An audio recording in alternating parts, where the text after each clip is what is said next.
여러분 안녕하십니까. 9월 18일 새벽입니다. 진우식입니다. 검찰이 18일 이재명의 구속영장을 청구했습니다.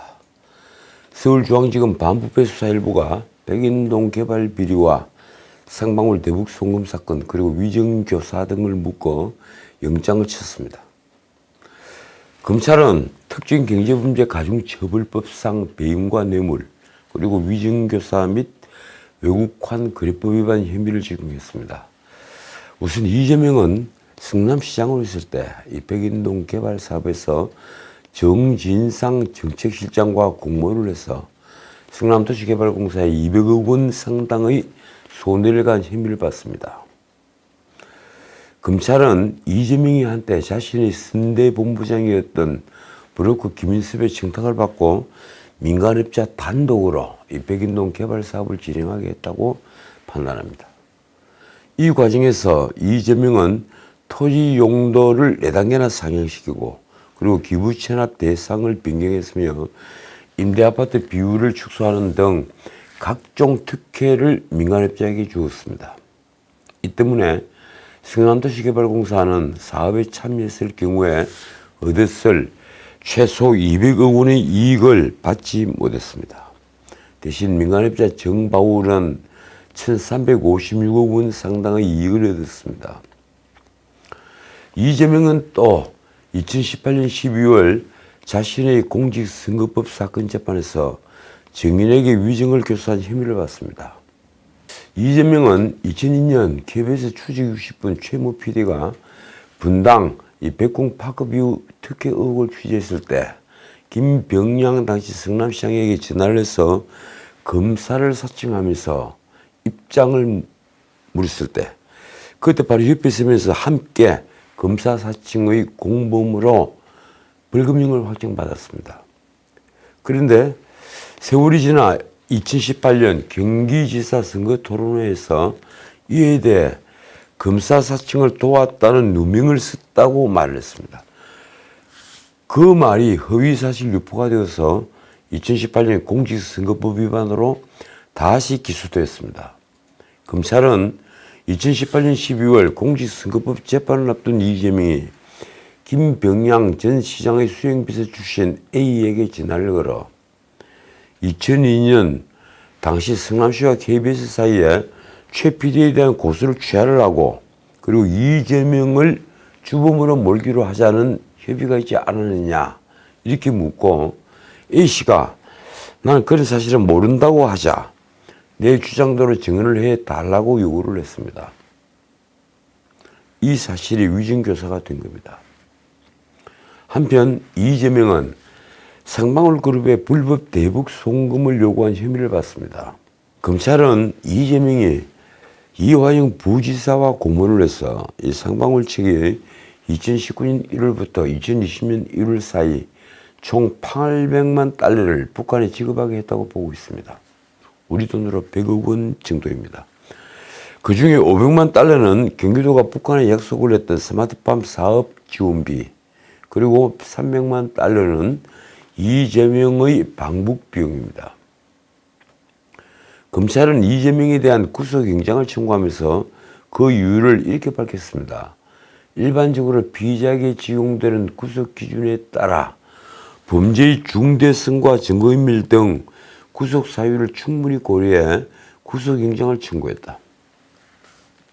말하자면 영장이 발부될 때는 주로 범죄가 충분히 소명되었느냐, 그리고 중형이 예상된다, 그리고 증거인멸의 염려, 도주의 우려 이런 정도가 고려가 되죠. 그 점을 검찰이 다시 설명을 한 겁니다. 이제 이재명에 대한 체포동의안은 오는 20일에서 21일 사이 국회 본회의에 보고가 되고 20일에 보고가 되면 21일 그리고 20일 날 보고가 되면 25일에 표결에 붙여질 전망입니다. 민주당은 다시 선택의 갈림길에 섰습니다. 이 체포동의안 부결을 주장하는 목소리가 커지고 있지만 35표 내외의 반란표만 있어도 체포동의안은 가결될 것입니다.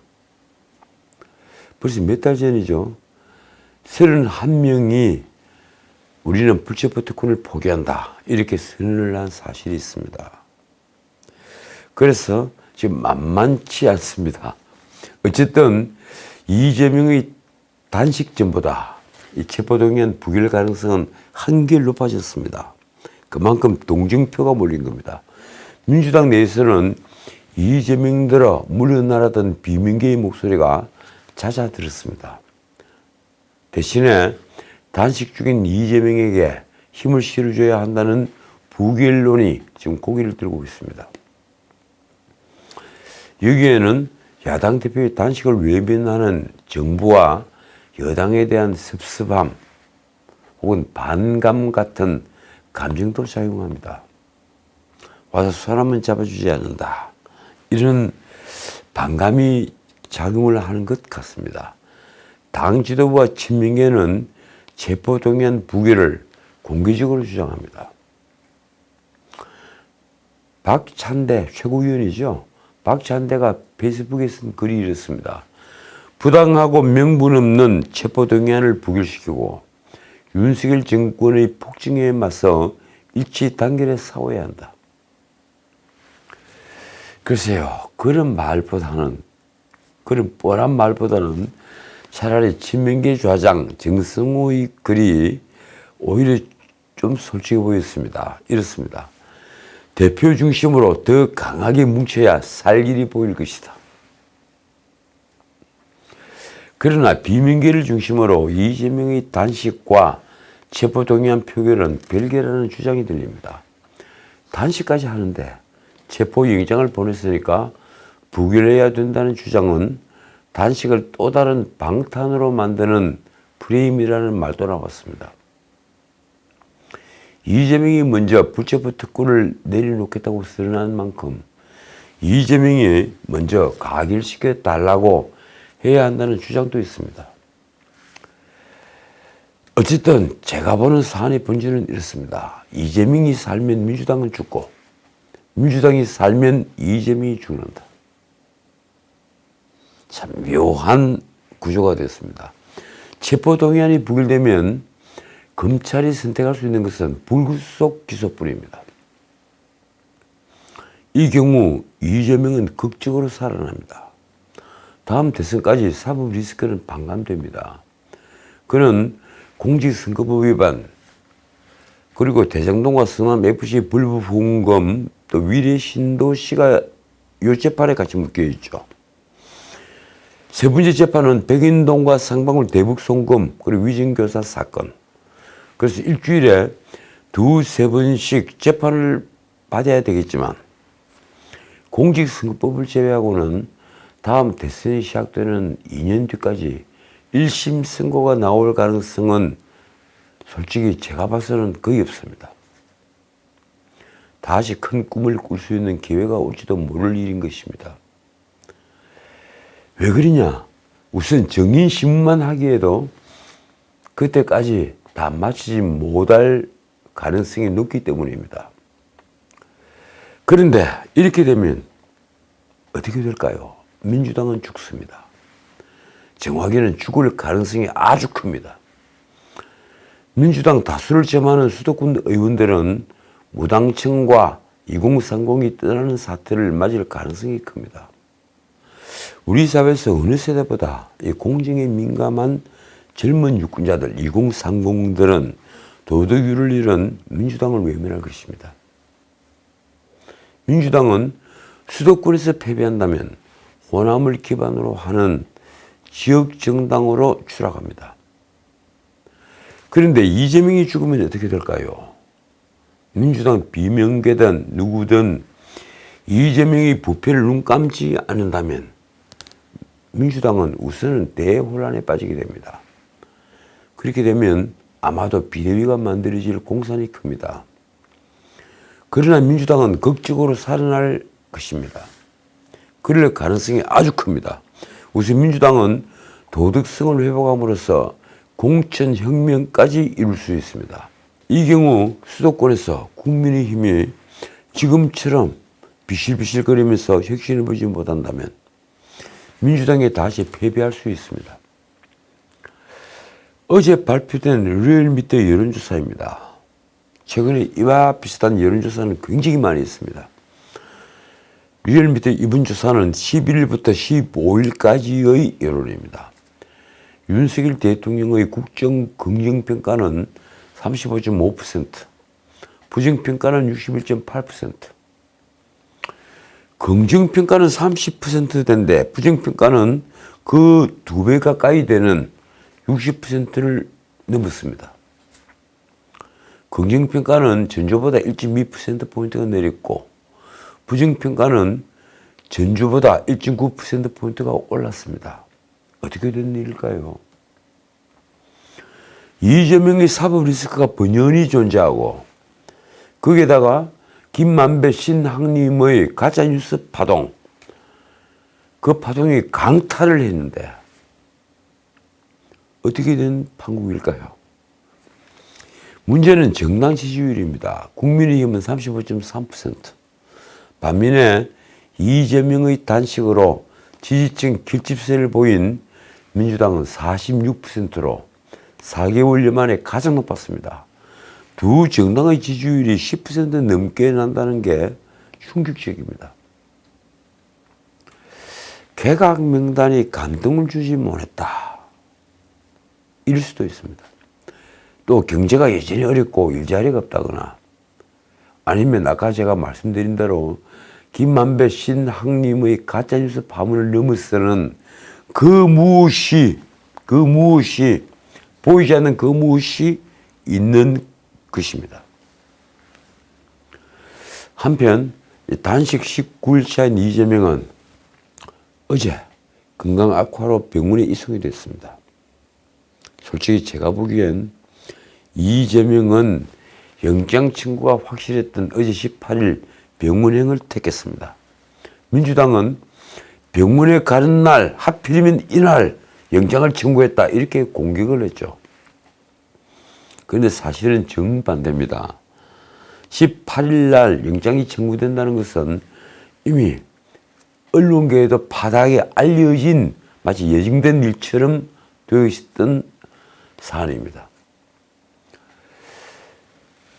이재명의 단식, 아마도 체포동의안 표결이 있는 날까지 단식은 이어질 것입니다. 이재명은 하필이면 여의도에서 20km나 떨어진 중랑구에 있는 녹색병원까지 갔죠.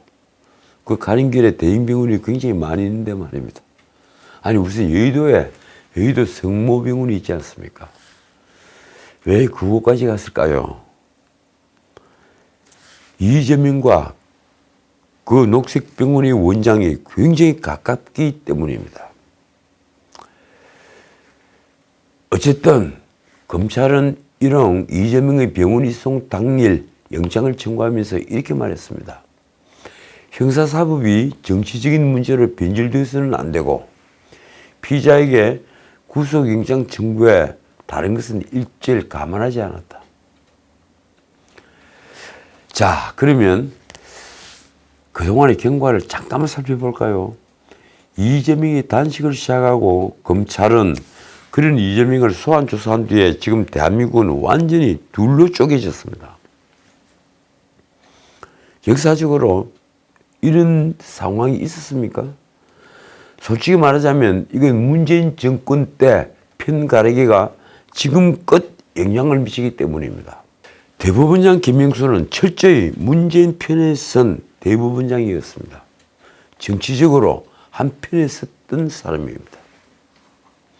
아마 한국 사법 역사상 김명수처럼 진영 논리에 빠져 있었던 대법원장은 없었을 것입니다. 저는 김명수가 취임하고 얼마 뒤에 이 방송에서 안녕에게서 배우라 이렇게 꾸짖은 적이 있습니다. 사실은 저도 이 김명수 대법원장을 개인적으로도 잘 압니다. 제 고등학교 후배이기도 하고 말입니다. 제 식견으로 그는 최악의 대법원장이었습니다. 권순일이 개입을 한 재판 거래는 앞으로 어떻게 결말이 날지 모르겠지만 김명수에게 영문한 오점으로 남을 것입니다. 김명수는 왜 그 재판 거래를 눈 감았을까요? 그 김명수는 지금 윤 대통령과 이별 만찬조차 하지 못하고 헤어질 듯 합니다. 언론은 여야 소통이 단절되면서 이번 노부 요인 만찬을 계기로 대화의 물꼬를 트려고 했는데 그나마 무산됐다고 썼습니다. 당초 윤 대통령은 15일 김명수 퇴임을 계기로 김진표 국회의장 그리고 유남석 헌법재판소장, 한덕수 총리 등 오부요인 만찬을 계획을 했는데 김명수 대법원장이 코로나 확진을 받아 무산됐다는 것입니다. 일각에서는 김명수가 만찬 취소로서 정권을 향한 불편한 심기를 드러냈다는 해석을 하기도 합니다. 누구 말이 진실일까요? 윤 대통령은 대신 15일 만찬에 퇴임을 했거나 이 퇴임을 앞둔 장관급 인사들과 함께 했습니다. 윤 대통령은 이들을 윤석열 정부와 끝까지 함께 갈 분들이라고 격려를 했다고 하더군요. 자, 그러자 민주당은 17일 긴급의총에서 한덕수 국무총리에 대한 해임 건의를 결의하고 내각 총사퇴를 주장했습니다.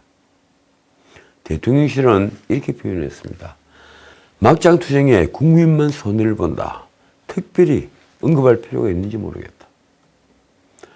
윤 대통령이 경제 외교를 위한 순방을 앞둔 마당에 도와주지는 못할 망정 막장 투쟁만 이어가고 있다는 비판입니다. 언론이 전한 대통령실 고위 관계자가 뒤이어서 이재명 대표 단식에 대해 언급한 말이 이렇습니다. 누가 단식을 중단하지 못하게 막았느냐, 아니면 누가 단식을 하라고 했느냐. 사실 이 말에는 여당의 의사가 그대로 내포되고 있습니다. 명분이 없는, 그러니까 구속을 피하기 위한 단식에 지나지 않으니 단식을 시작한 이재명이 알아서 하라는 것입니다. 대통령실의 표현이 이렇습니다. 이미 여당 대표가 최소한의 예의를 갖춰 입장을 낸 것으로 알고 있다. 그것도 2번씩이나 건강을 해치는 단식을 제발 그만두십시오. 2번씩이나 얘기를 했죠. 이러니 단식을 중지하라고 손을 내밀 것을 기대했던 야당만 아주 무참하게 됐습니다. 적어도 과거 관례 같으면 집권 여당의 대표 혹은 대통령실에서 비서실장 정도가 단식 장소로 찾아와서 손을 잡고 단식을 그만두어달라고 해야 되는데 말입니다. 이러니 막힌 전국을 타개하기 위한 물밑 논의는 일절 없습니다. 대통령실 정무라인은 지금 이재명 쪽을 쳐다보지도 않습니다. 사실 민주당 내부에서는 토요일 의총 전부터 이재명이 단식 투쟁을 끝낼 수 있도록 출구 전략을 마련하기 위한 논의가 활발했습니다. 이재명이 8월 31일 무기한 단식을 선언하며 내각 총사퇴 및 국정 쇄신을 윤석열 정부에 요구한 만큼 그 일부라도 받아내야만 단식 중단의 명분이 생긴다는 것이었습니다.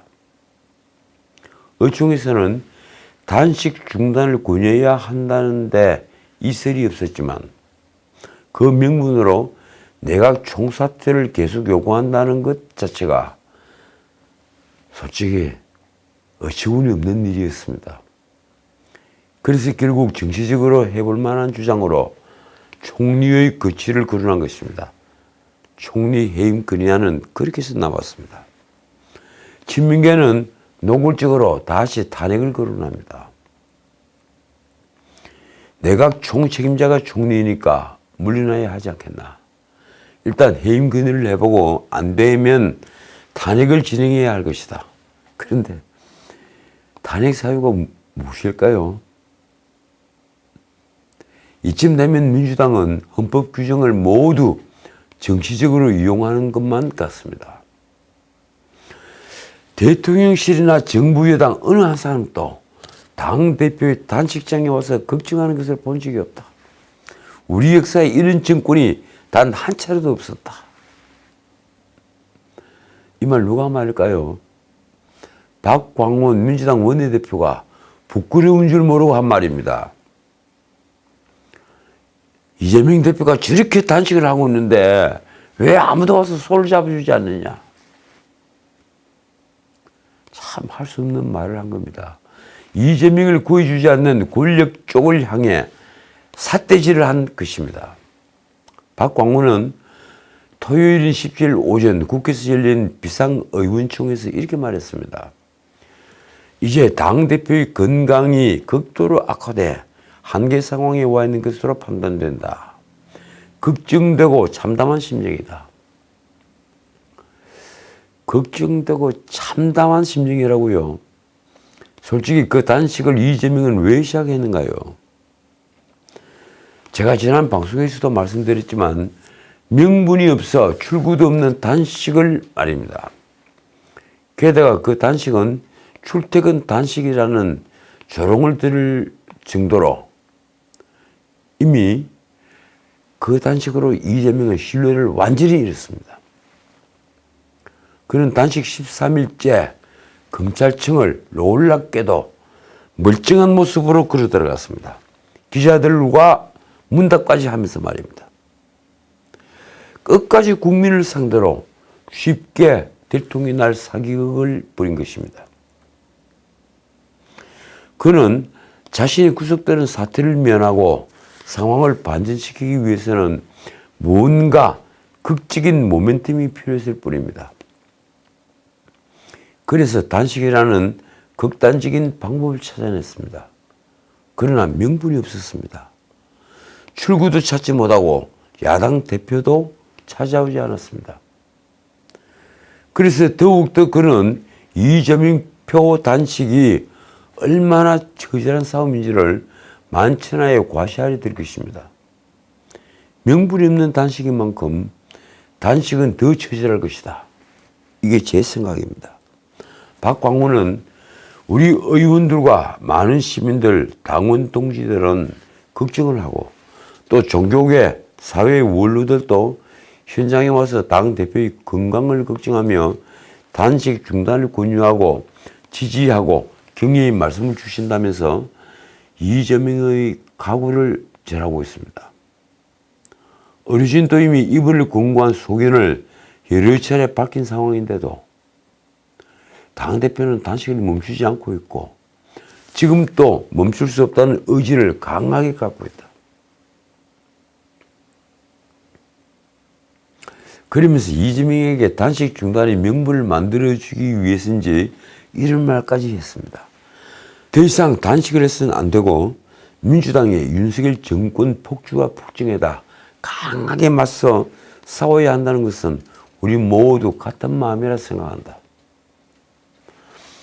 박광훈도 말이 안 되는 줄은 알지만 이재명의 단식이 윤석열 정부의 폭정 때문이라는 걸 은연중에 강조하고 있는 것입니다.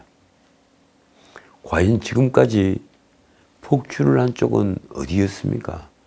국민의힘이었습니까? 아니면 민주당이었습니까?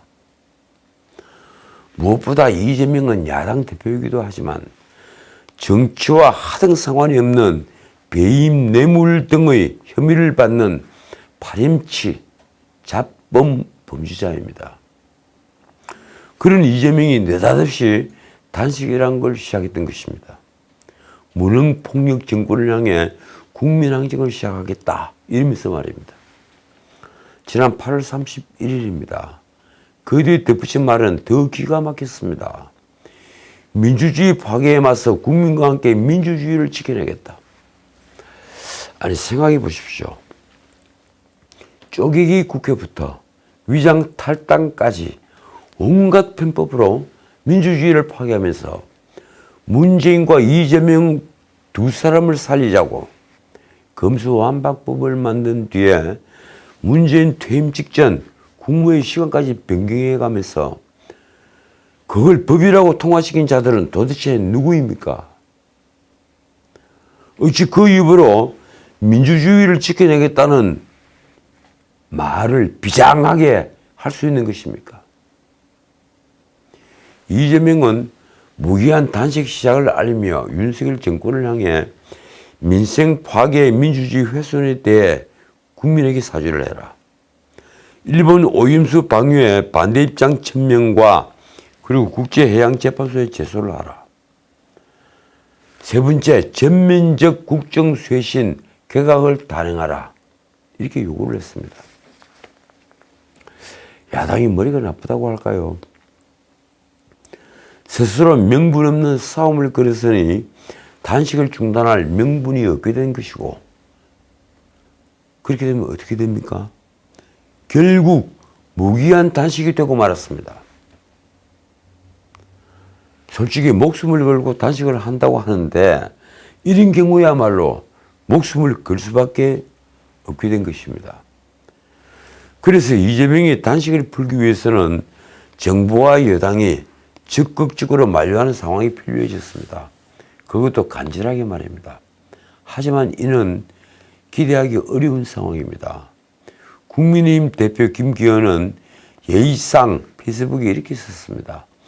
회복에 큰 어려움을 겪는 일은 없도록 단식을 중단해 주시기 바란다. 그 후 대표 회담을 열자 듣기에 따라서는 꼭 약을 올리는 말 같습니다. 그러면서 김기현 대표는 직접 이재명을 찾지는 않았습니다. 솔직히 이재명의 단식은 국민 누구도 지금 관심을 갖지 않습니다. 흥미본의로 관진을 할 뿐입니다. 그러니 그의 단식은 오직 자신이 구속되는 것을 막기 위한 마지막 잔꾀 정도란 것이 쉽게 간파되는 것입니다. 그렇더라도 이 얼마나 처절한 모습입니까? 면도도 하지 못한 초췌한 얼굴로 기자들이 질문까지 받으며 멀쩡히 검찰청을 걸어 들어가고 걸어 나왔습니다. 그리고 그 이틀 뒤부터 그는 드러누워서 빈사의 모습을 보이고 있었습니다. 그리고 어제 들것에 실려갔습니다. 마치 오랜 민주화 투쟁을 한 투사가 쓰러져서 병원에 실려가는 모습을 연출하는 것입니다. 민주당 의원들도 맞장구를 치고 있습니다. 토요일이죠. 9월 16일 그들은 오전부터 5시간이나 무려 5시간이나 의원총회를 열었습니다. 중에서 나온 말들은 뻔합니다. 이재명이 단식을 멈추도록 해야 한다. 우리 대표님께서 목숨을 잃는다. 단식을 멈추도록 막아야 한다. 솔직히 그런데 그 어떤 명분도 없습니다. 그러니 기껏 대표님께서는 몸을 상하는 단식을 이제 거두어 주십사 하고 엎드릴 뿐이었습니다. 솔직히 이 나라에서 단식으로 죽은 사람이 있었습니까?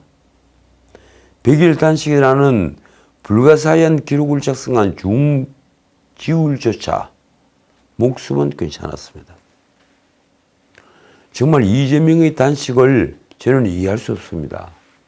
명분도 진정성도 없습니다. 그런데 이재명은 의원들이 재차 단식 중단 요청에도 단식을 지속하겠다는 의지를 나타냈습니다. 단식만이 감옥으로 가지 않는 길이라는 것입니까? 그걸 잘 알고 있는 겁니다. 국회의원들은 심지어 토요일 밤 국회 인근에서 이 대표가 단식을 중단할 때까지 기다리기로 결정했습니다. 민주당은 그날 5시간에 걸쳐 진행된 비상의원총회를 마치고 민주당 국회의원 전원은 윤석열 정권의 폭정과 검찰 독재에 맞서는 총력투쟁을 선언한다며 내각 총사퇴 요구와 한덕수 총리 해임 건의안 제출을 포함한 5개 사항을 결의를 했습니다. 솔직히 너무 뻔한 레퍼토리입니다. 폭정이니 검찰 독재니 뭐 산뜻한 메뉴는 없는 것인가요? 민주당은 결의안을 통해 대통령실 등의 순직해병 수사병의 및 사건은폐 특검법 관철을 위한 절차에 돌입을 하고 그리고 불법을 저지른 검사에 대한 탄핵 절차도 추진하기로 했습니다. 저는 도대체 이해할 수가 없습니다. 헌법과 법률을 우습게 본 정권이 있다면 그건 문재인 정권입니다. 저는 2년 전 공수처법과 그리고 작년 검수완박법을 통과시키기 위해 쪼개기 국회를 한 민주당은 민주정당이 아니라고 생각합니다. 쪼개기 국회가 헌법이 보장한 소수자의 권리, 그러니까 필리버스터 권리를 파기한 것으로서 그런 헌법 파기를 통해 원하는 입법을 하는 정당은 반민주 정당이라는 확신을 저는 가지고 있습니다. 그런데 민주당은 윤석열 정권이 부당한 정치 수사, 야당 탄압과 정적 제거 시도 등에 맞서 싸운다고 말합니다. 무능한 정권의 폭증에 결연히 맞선다는 말을 빼놓지 않습니다. 그래서 이번 단식에도 무능 폭력 정권에 맞서는 국민 항쟁이라고 한 것입니다. 참 기가 막힙니다. 절대 다수의 민주당이 그런 말을 할 수가 있는가요? 그러자 국민의힘이 되받았습니다. 국가가 비상상태에 놓이기라도 했나? 자신들이 당대표 단식을 그만두라고 했더니 왜 뜬금없는 내각 총사퇴인가? 국민의힘 원내대변인 장동혁은 민주당 의총을 체포동의안을 피하겠다는 단식과 체포동의안 부기를 합리화하기 위한 의총이라고 규정하며 이렇게 말했습니다. 명분 없는 단식의 출구 전략으로 내각 총사퇴를 들고 나오는 것은 화승인이 아니고는 상상하기 힘든 일이다. 언론은 화승인이냐 이렇게 제목을 뽑았더군요. 결국 이재명의 단식은 이제 20일째가 되고 있지만 여당은 눈 하나 끔찍하지 않습니다. 13일차 검찰청에 멀쩡하게 걸어들어가는 모습을 보았는데다가 이제 병원으로 갔으니 무슨 걱정이 있겠습니까? 김기현 대표는 더 이상 찾아볼 법도 하지만 이재명의 사기극에 일조를 할 생각이 전혀 없는 것으로 보입니다. 이러니 박지원 같은 이가 아무리 하지하책이라고 외쳐도 단식을 멈출 수도 없게 됐습니다. 출구는 아직 보이지 않는 것입니다. 이 상태에서 검찰은 구속영장을 쳤고 그리고 체포동의안은 국회로 날아들 것입니다. 그래서인지 일각에서는 어차피 구속영장이 날아들고 체포동의안 표결 때까지 이재명은 단식을 멈출 수 없다고 말합니다. 단식이 체포동의안을 부결시키는 촉매제가 될 터이니 말입니다. 여하튼 관찰해야 할 목표가 없는 아주 이상한 단식이 됐습니다. 그 단식은 언제 끝날까요? 자, 오늘은 여기까지입니다. 어제 아주 놀라운 뉴스가 하나 있었죠. 솔직히 저도 대법원 판결을 아주 걱정을 많이 하고 있었는데 제 예상대로 민주당 최강욱이 국회의원직을 상실했습니다. 인터넷에는 잔치국수를 먹지 않은 풍자글이 넘쳐났습니다. 김명수 대법원장 퇴임 전 마지막 전원합의체 판결에서 최강욱의 상고가 기각되어 징역 8월에 집행유예 2년 원심이 확정된 것입니다. 선고와 동시에 최강욱은 의원직을 상실했습니다. 최강욱의 범죄는 조국의 아들에게 2017년 최강욱이 근무하던 로펌 인턴 확인서를 허위로 발급해 연세대 대학원 입시 업무를 방해한 혐의, 업무방해죄입니다. 최강욱이 2020년 1월 이 사건으로 기소된 지 무려 3년 8개월 만에 대법원 선고가 나왔습니다. 이 뉴스 댓글에 가장 많이 보인 단어, 아니 사자성어, 사필규정이었습니다. 민심은 곧 천심입니다. 지금까지 전식이었습니다.